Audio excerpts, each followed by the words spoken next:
Pasa el tiempo, ¿no? Pero no se acaban los temas, porque sigue la repercusión de lo que fue las últimas elecciones. ¿Qué tal, Javier? ¿Qué tal, Guillermo? Yo te digo la verdad que más tranquilo.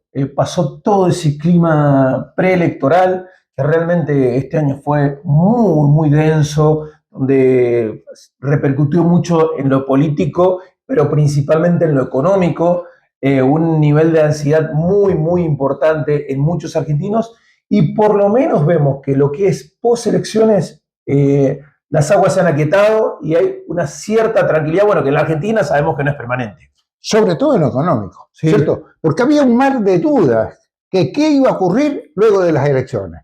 Si se iba a aumentar el dólar, si que el riesgo país, si se iban a tomar medidas, todas las cosas que iban a aumentar. Hasta mucha gente fue a comprar mercadería, Sí. etcétera, porque dudaban de lo que iba a ocurrir. Y no ocurrió nada. La Argentina tiene esos vaivenes que a veces nos llevan a tener dudas. Y gracias a Dios se clarificó. Es que fíjate que muchos miembros de la oposición, en este caso, más que nada vinculados, no sé si denominarlo kirchnerismo, porque Kicillof quiere apartarse de ese sector, no lo ha logrado, pero mencionaban justamente al miedo que tenían muchas personas a la hora de que se eligiera una alternativa distinta al gobierno de Milei, de que todas las variables económicas se dispararan. Entonces, que según ellos argumentan, o algunos por lo menos, que la gente fue a votar con miedo. Y eso repercutió en lo que fue finalmente la victoria del oficialismo. Bueno, es muy fácil buscar justificativos, Javier, ¿no es cierto? Porque como nacen las dudas, también nacen los justificativos. Y realmente hay muchas cosas que llaman la atención. Usted se imagina que muchos habrán pensado, luego de las elecciones, la banca va a desaparecer. Y la banca no desaparece. Este programa realmente tiene tantos argumentos para mostrarle a usted que harían falta a lo mejor que tuviéramos 2 emisiones por semana para poder cubrir todo lo que nos preguntan, nos dicen y nos quieren acompañar. O sea, es que también empezó después una especie de campaña del miedo con las 3 reformas que se han propuesto. Y creo que vamos a coincidir todos en que las 3 reformas son necesarias. Después vamos a ver qué modelo es el mejor. Pero Argentina necesita sí o sí una reforma laboral. Tenemos casi 9 millones de argentinos que hoy están en informalidad. Una reforma previsional. Hoy los jubilados cobran ingresos de miseria y realmente a futuro se prevé que va a ser peor, porque si uno analiza las variables, van a ser peor cada vez las jubilaciones. Y otra es una reforma tributaria. Pagamos una cantidad de impuestos. Yo creo que yo agregaría, Javier, la parte penal. El Código Penal requiere cambios, requiere medidas, sobre todo a lo mejor con respecto a algunos jóvenes que quedan excluidos de las leyes actuales. Exacto. Vamos a ver, porque esto se está debatiendo. Está bueno porque Argentina necesita de por sí empezar a plantearse un modelo distinto. No nos ha funcionado, lamentablemente, Guillermo, lo que se ha planteado desde el retorno de la democracia hasta acá, en distintos sectores, con distintas ideologías. Hasta ahora, si vemos las variables, cada vez estamos peor. Entonces necesitamos hacer reformas. Eso se tiene que consensuar. No solamente acá hay un partícipe que es el oficialismo, sino también la oposición.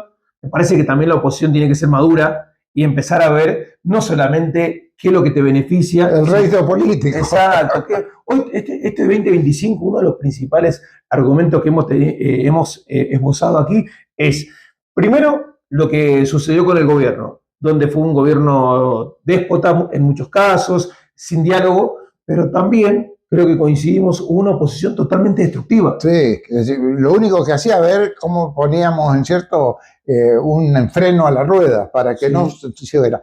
Pero hay muchas cosas que realmente nos dejan, ¿cierto? Por razones de tiempo, ¿cierto? A lo mejor saltamos un poquito del tiempo y no es lo que usted estaba esperando. Me llaman la atención algunas cosas, Javier. ¿Sabías vos cuál es el departamento que más votos o porcentaje de votos obtuvo como ser la Libertad Avanza aquí en Mendoza? Luján. Que más del 60% de los votos fue para la Libertad Avanza. Y es a su vez el único departamento que gobierna el PRO. Exactamente, eso es lo que te iba a marcar, ¿no? Que Luján, bueno, también veamos también las variables económicas. Luján es el departamento que más ha crecido. Lo que fue esta nueva industria vitivinícola, donde los vinos de calidad se impusieron, los de granel. En Luján, sin lugar a dudas, se destaca por sus zonas como Pedriel, como Agrelo y bueno, muchas más que podemos mencionar. En la parte de urbanización ha sido el departamento que más ha crecido en todo lo que tiene que ver con... En gastronomía, Sí, los lugares top lo tienen ellos. El turismo también. Entonces viven una realidad quizás un poquito distinta a lo que les toca a otros departamentos que están un poco más postergados. También las elecciones dejaron algunos nombres que no sé si tendrían que ser la última vez que los escuchamos, pero con todo el respeto lo digo, porque hay nombres que se han repetido a través del tiempo y no tienen los resultados. Algún día tiene que ser, bueno, hasta acá llegué, ¿cierto? Desgraciadamente para algunos, porque a lo mejor les gusta la política, o porque quieren vivir la política, o porque necesitan un cargo político, no sé, pero realmente como ser. Orozco, ¿cierto? Sí, el exintendente de Las Heras. De Las Heras. ¿Sabes cuánto sacó de porcentaje? Apenas el 3%. El 3%. Luego de haber sido intendente, luego de haber militado, digamos, en el caballo del triunfador de su momento. Candidato a vicegobernador en su momento. Claro, por eso. ¿Cómo es posible? Tiene que decir, bueno, hasta acá llegué. Difonso, ¿cuántas veces? Bueno, Difonso ya creo que quedó en claro que... Ni siquiera en el departamento de él ganó.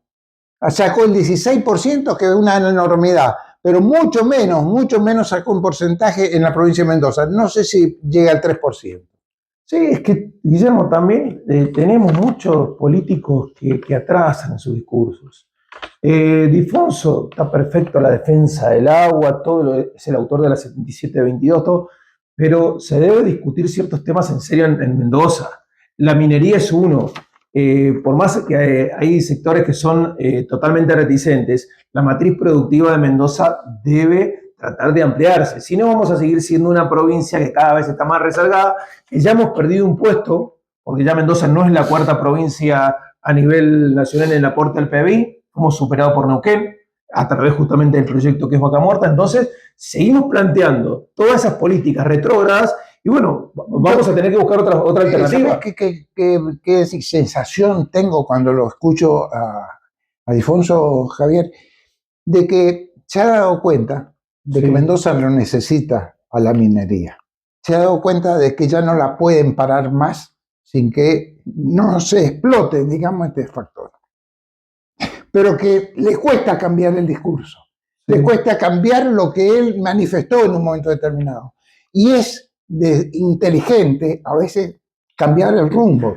Es que vos sabés que acá en Mendoza tenemos, nos acordamos todo lo negativo que se dio, que por supuesto acá el Estado a través de sus órganos controladores tiene que hacer hincapié lo que sucedió en San Juan, pero hoy hasta San Juan ha tenido un crecimiento muy importante que muchos mendocinos no lo vemos porque no estamos en el día a día.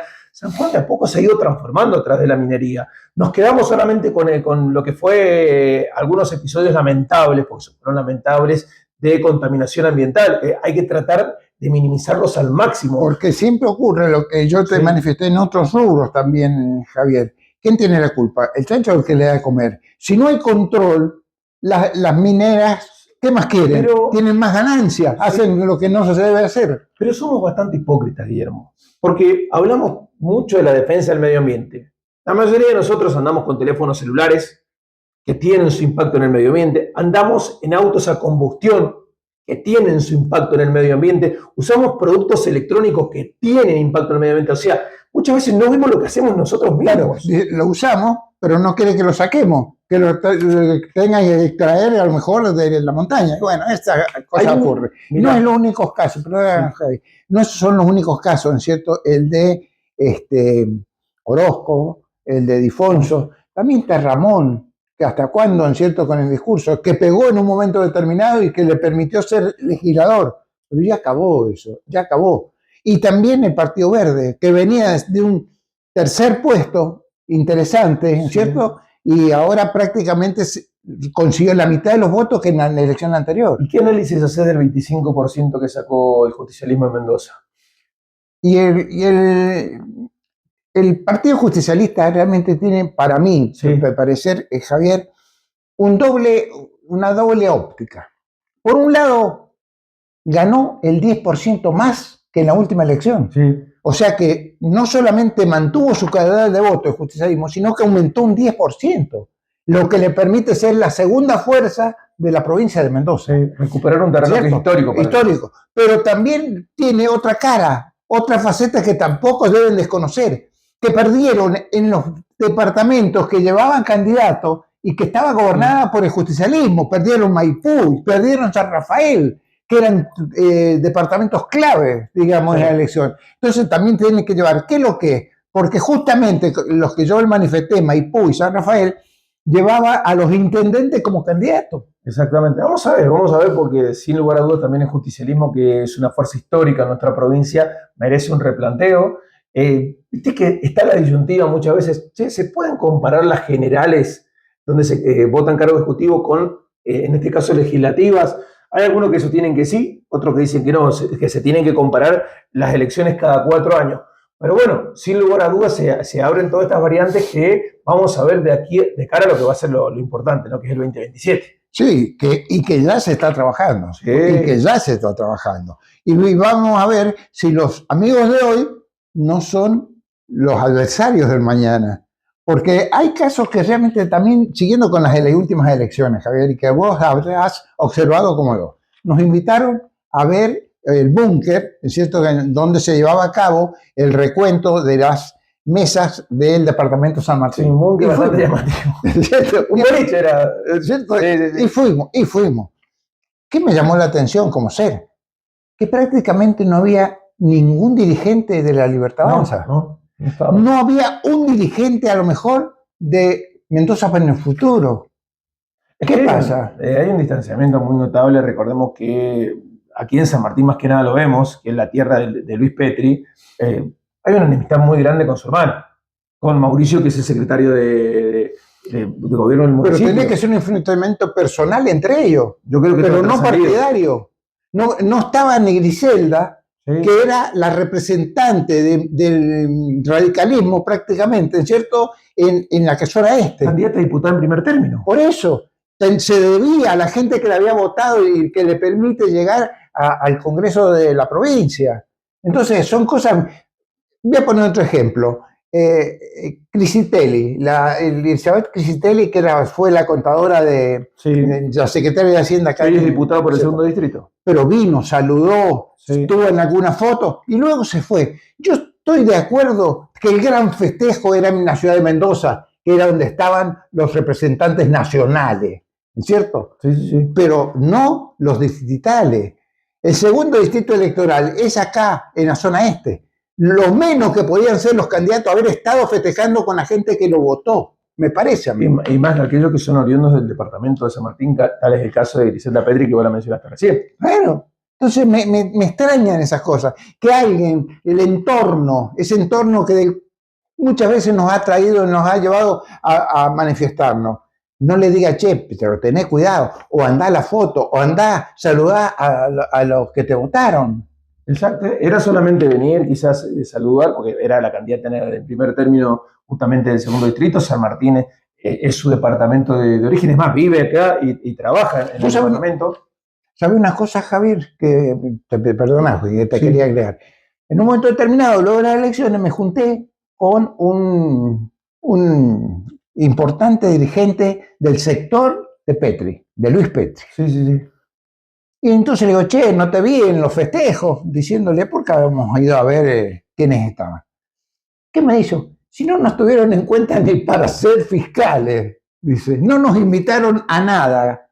Entonces, ¿cómo iba a ir a meterme, dice, ahí en los festejos? Eso no sé si vos opinas lo mismo, Guillermo, pero me parece que eso va a ser algo que va a ser mella a partir del año que viene, cuando empiece de veras la carrera en busca de la intendencia de San Martín. Porque sabemos que hay hoy un representante del oficialismo que ha marcado desde el año pasado su intención de ser intendente, que justamente es el actual secretario de gobierno, y también sabemos que hay gente del entorno de Luis Petri que tiene intención de comandar el departamento, como también hay otros más que hoy pertenecen al oficialismo y que también tienen su esperanza de lograr ser los que comanden los destinos del departamento más importante de la zona este. Va a ser la madre de la batalla. Por eso digo, el año que viene vamos a tener ahí bastante para empezar. Y no van a esperar hasta el 27. porque el que se queda pierde. Sí. El que se queda pierde. Yo creo que acá tienen que trabajar, desde este momento, estar trabajando. Al otro día de las elecciones ya mirábamos el 2027. Ni que hablar de Suárez, el intendente de la capital. Es que ahí también, yo creo que se viene la gran batalla desde lo político, esperemos esto, que va a ser entre justamente Ulpiano, el actual intendente de la ciudad de Mendoza, y muchos mencionan que también va a aprovechar Luis Petri esta oportunidad de estar en el Congreso de la Nación nuevamente como diputado, porque sabemos que su gran ambición es ser el gobernador de los mendocinos. Y ayer lo escuchaba yo, una nota que se hacían en Buenos Aires, y él dijo, ¿sabés lo que dijo Javier? Dice, yo vivo en Mendoza, dijo. Lo vemos poco, pero él dijo, vivo en Mendoza, entonces voy a hacer política desde Mendoza. El ministerio no me permitía porque tenía que recorrer todo el país, pero sí me va a permitir porque voy a ser el diputado nacional que Mendoza necesita. Tiene una casa muy cercana, comprada hace un tiempo atrás con su mujer, allí muy cerca de la Plaza Independencia, donde está la legislatura provincial. Bueno, vamos a ver si lo toma como su lugar de asentamiento. Vaya el búnker. Claro, exactamente. Bueno, ya que estamos hablando de diputados nacionales, otra cosa que me llamó la atención, Javier. Cornejo, ¿ganó o perdió? Mirá que pregunta, vos digas, ¿por qué? Me refiero a los diputados nacionales. Se tenían que reemplazar 3 diputados que terminaban el mandato. Exacto. Entre ellos Cobo, ¿cierto? 3 terminaban el mandato. ¿Cuántos introdujo, cuántos logró en estas elecciones Cambia Mendoza? 4 junto a La Libertad. Pero de los 4, ¿cuántos le responden a Cornejo? 1. Sí. 1 nada más. Luis Petri es de La Libertad Avanza. Sí. ¿Es cierto? Y además con aires de buscar la gobernación. Martínez le respondía a De Marchi. Sí. ¿Es cierto? No le responde a Cornejo. La cuarta era una mujer, ¿en cierto? Que no la conozco directamente. Lo había anotado acá en la ayuda a memoria que siempre llevo. Que es de La Libertad Avanza. O sea que únicamente una diputada le va a responder a Cornejo. Ya no, perdió. Yo me parece que Cornejo, conociendo su pasado y mirando hacia el futuro, es alguien que vive pergeneando lo que va a hacer hacia adelante. Parece que Cornejo va nuevamente en búsqueda de lo que tiene que ver justamente, en este caso, con una diputación nacional. Me parece, y te lo estoy diciendo ahora, y no creo equivocarme, Cornejo va a ser quien encabece lista de diputados nacionales para el próximo 2027.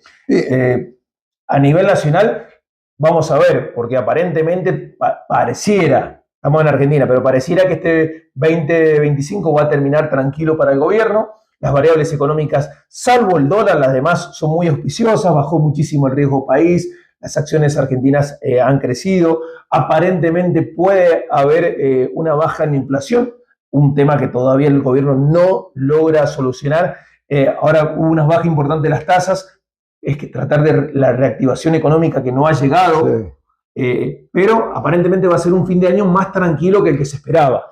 Gracias a Dios, porque de una u otra manera nos llega a todos. Sí, no, por supuesto. Todos somos esperanzados, todos queremos que se logre, pero la realidad a veces nos muestra otra cosa. Ya que estamos hablando de Cornejo, se le va a quedar, en cierto, la duda a la oposición si debe o no en las próximas elecciones volver a atacar a Cornejo. Porque en estas elecciones, en cierto, propuestas fueron pocas de la oposición. Vamos a frenar a Milei y a Cornejo. Pero vamos a frenar a Cornejo. ¿Cómo lo van a frenar? Si hace 10 años que es el que manda la política de Mendoza. La política de Mendoza, la marca. Pero por eso te digo, Guillermo, me parece que para responderte claro y concretamente lo que vos mencionaste, para mí terminó ganando. Porque se lo criticó mucho cuando el gobierno empezó a caer mucho en la imagen. Recordemos que el resultado que se dio a nivel nacional no lo esperaba nadie. En Mendoza hubo un claro triunfador que fue la combinación entre La Libertad Avanza y Cambia Mendoza, que se ha mantenido solamente con el radicalismo. Para mí termina ganando Cornejo. ¿Cuántas críticas internas había, Guillermo, hacia Cornejo de muchos intendentes? Aquí en la zona este hay 2 intendentes que no estaban de acuerdo con la alianza. Bueno, el caso de Raúl Rufael y de Mario Bet no estaban de acuerdo. Y sin embargo, Cornejo con los resultados de ese domingo, les terminó demostrando que tenía razón. Y bueno, y no es lo único. Recién hacíamos una referencia a los diputados nacionales. De los 4, uno solo le responde a Cornejo. Uno solo le responde al radicalismo, digamos como partido, uno solo al radicalismo. Y entonces alguien lo comparó con Buenos Aires, con la ciudad autónoma, que fue desastroso la actitud y el camino que tomó el radicalismo allá. Tuvo hasta último momento, el día después de la elección, y contando de votito por votito, ¿cierto? Lustó. El único legislador, y entró de casualidad. Entonces el radicalismo en Buenos Aires, ¿cuántos legisladores introdujo? Uno, Lustó. Mendoza, ¿cuántos legisladores colocó? Una. Sí. O sea, está... Pero la realidad es otra. También fue la única provincia donde el radicalismo ganó con todos los honores que fue Mendoza. Así que por eso te digo, yo creo que estas elecciones fueron sorpresa para todos. Ya con los resultados definitivos vemos que había muchos que especulaban con todo lo que iba a hacer la gente terminó haciendo otra cosa. Hay que también hacer hincapié en la baja participación ciudadana. 69% fue el que se dio en nuestra provincia, es bajo con respecto al 78%, que era el promedio que se tenía para las elecciones. 30% de la gente no votó. No votó. ¿Cierto? A ver, entonces, 12% creo que fue la gente que votó en blanco. Sí. Entonces ya tenemos 42%. O sea, que los votos o los que no votaron fueron la segunda fuerza en la provincia de Mendoza. Y esto debe ser un mensaje para el oficialismo, tanto provincial como nacional, y la oposición. La gente no está creciendo en la clase política, por eso o no va directamente a sufragar, o directamente si lo hace, no tiene un candidato, va directamente por voto en blanco. Vamos al corte. Vamos.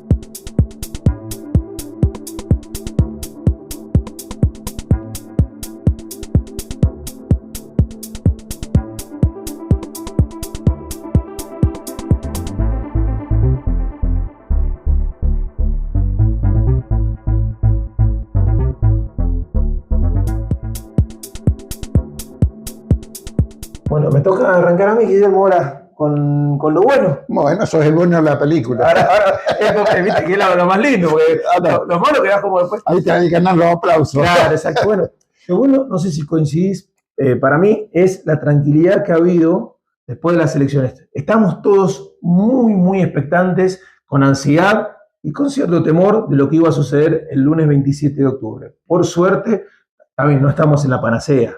No, esto no es una Argentina que desborda de optimismo, al contrario, todavía es muy complicado, hay gente que la está pasando muy mal, pero se esperaba lo peor. Y vamos a ver cómo se dan esto que queda, porque ya estamos en el penúltimo mes. Es más, me tocó ir al supermercado, Guillermo, ya veo que está toda la decoración de Navidad. Para Navidad. Después que nuestros hermanos venezolanos, que ya la arrancaron el mes pasado, pero bueno, por lo menos la tranquilidad que hoy se ve. Y esperemos, por el bien de todos los argentinos, más allá de los que gobiernan, de los que estén en la oposición, que este fin de año sea tranquilo. Bueno, lo malo, desgraciadamente me toca a mí. Hay muchas cosas malas también. La buena, en cierto, lo manifestaba Javier. Yo, de esto de los malos, yo voy a traer algo que realmente en un momento lo trocamos en el programa, que eran las testimoniales. Las candidaturas que estaban, pero que no iban a jurar. En ese contexto, desde La Libertad Avanza, salieron a criticar al justicialismo por las candidaturas testimoniales que tenía en Buenos Aires, en Mendoza también existían candidaturas testimoniales. Principalmente en las elecciones de septiembre, ¿te acordás? Que claro, ahí hubo muchas críticas. Exacto. ¿Por qué? Porque era engañar a la gente. Le ponían a un candidato que sabía que no iba a jurar. Ahora, ¿qué pasó con La Libertad Avanza?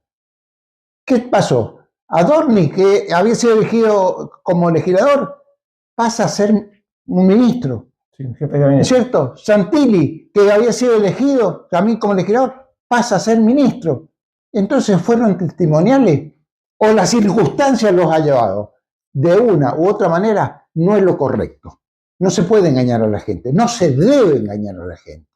Si vos vas candidato a algo, jurá y aguantate para lo que te preparaste. Si no, bueno, habrá alguien que ocupará tu lugar. ¿Nos vamos, Javier? Nos vamos, Guillermo, si Dios así lo permite, dentro de 7 días nos reencontramos. Bueno, yo había notado, ¿sabe una cosa? Algo que fue anecdótico para mí y me gustaría que los políticos lo analizaran. Escúchenme.